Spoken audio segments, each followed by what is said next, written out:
السلام علیکم پیارے دوستو، سردی سے بچاؤ کے لیے کون سی غذائیں بہترین ہیں؟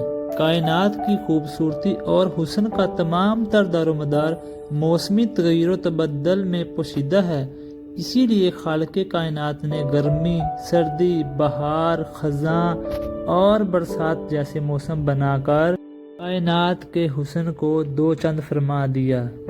گرمی کی سلگتی دوپہریں جہاں زندگی میں حدت و شدت کا پتہ دیتی ہیں، وہیں انسانی جذبوں میں چھپی حرارت و تمازت کا بھی آشکار کرتی ہیں۔ سردی کی شاموں میں موجود خنکی اور نمی انسانی مزاج میں شامل تندی اور تیزی کو متعدل رکھنے کے لیے لازمی سمجھی جاتی ہے۔ سوغات: مغز بادام 100 گرام، مغز پستہ 100 گرام، مغز اخروٹ 100 گرام، مغز چلغوزہ 100 گرام، کوزہ مصری 200 گرام۔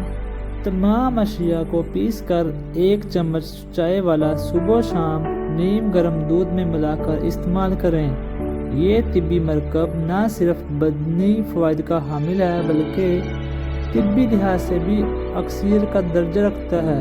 ضروری نوٹ: انڈا اور دہی، گوشت اور مچھلی، دودھ اور ترشی، ہم وزن شہد اور گھی، چاول اور سرکہ ایک ساتھ نہ کھائے جائیں ورنہ کئی ایک بدنی مسائل پیدا ہو سکتے ہیں۔